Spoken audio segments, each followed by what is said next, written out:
Coba lihatlah sekelilingmu. Apa yang kamu bisa lihat? Temukan benda-benda apa yang ada sekitarmu. Mungkin handphone, karena kamu lihat video ini dengan menggunakan handphone. Atau laptop, oke, ada handphone, laptop, mungkin ada kursi, ada meja, ada jam, ada TV, atau ada yang lainnya. Nah, benda-benda itu semua disebut dengan objek IPA. Nah, kalian jadi penasaran ya apa yang dimaksud dengan objek IPA? Silakan simak penjelasan berikutnya.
Ya, dalam video sebelumnya kalian sedang melihat ada seseorang yang mengamati.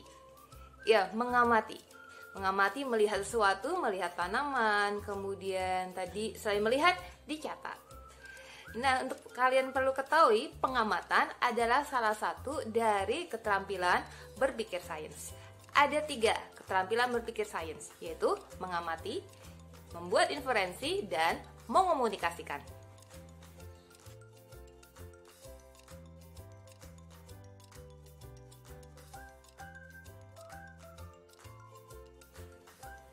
Mari kita melatih kemampuan pengamatan kita.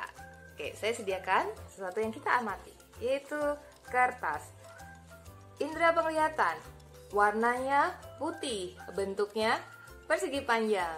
Oke, indera pendengaran, ketika ini digerakkan, kita mendengar suara apa? Oke, kita juga punya indera peraba, ketika kita pegang akan terasa apa? Halus misalnya. Oke, kita punya indera penciuman, kita dekatkan, bau sesuatu. Oke, ketika kita menggunakan indera perasa kita, nah ini penting perlu diingat, tidak semuanya sesuatu yang kamu amati itu bisa dicoba atau dirasakan dengan indera perasa kita, karena belum tentu itu aman buat kalian konsumsi, kecuali itu memang makanan yang benar-benar kamu tahu itu aman untuk dimakan. Oke ya, kita bisa menggunakan 5 indera tersebut. Selain itu, kita juga dalam pengamatan bisa menggunakan yang namanya alat ukur. Alat ukur yang tepat. Misalnya kamu bisa mengukur pengamatan ini, berarti kamu bisa mengukur panjangnya, lebarnya. Kamu bisa tahu panjangnya berapa senti, lebarnya berapa senti. Kemudian kamu bisa mengukur apa lagi? Kelihatannya ringan deh nih Miss Sarah. Ringan, iya. Kalau ringan itu kan tiap orang pasti beda-beda. Perlu namanya alat ukur. Oke, kita bisa timbang dengan timbangan. Kita bisa tahu berapa gram, berapa miligram massa dari kertas ini. Itu contoh mengamati. Oke, kamu bisa juga melakukan pengamatan dengan benda-benda yang lain. Mari kita mencoba lagi dengan benda yang lain.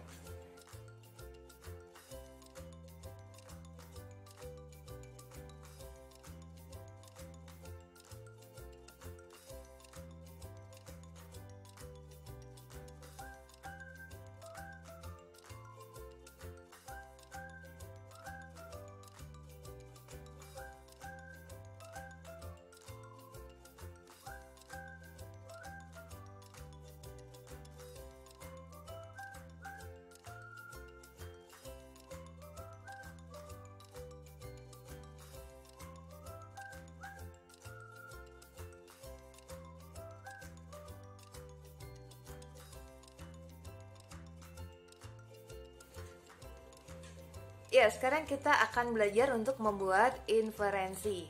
Nah, dalam membuat inferensi, kamu harus fokus pada hasil pengamatan yang didapat. Fokuslah pada hasil pengamatan yang didapat.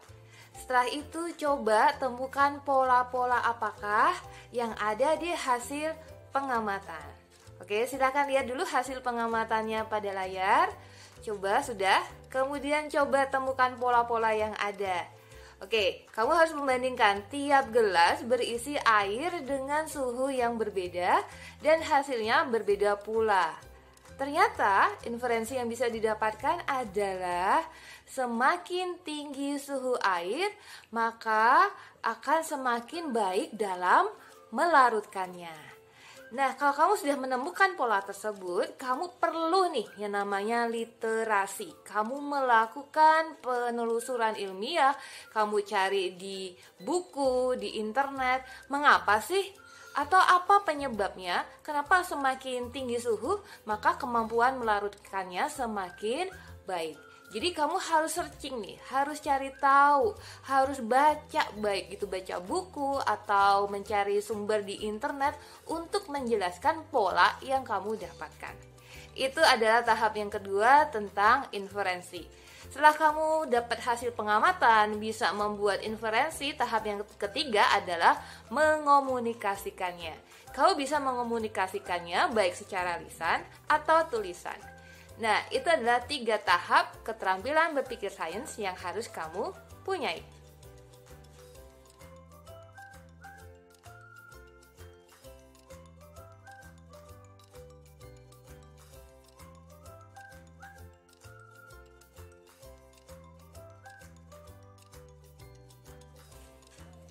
Terus kembangkan keterampilan berpikir sains, karena itu sangat bermanfaat dalam hidupmu. Thank you for watching. See you.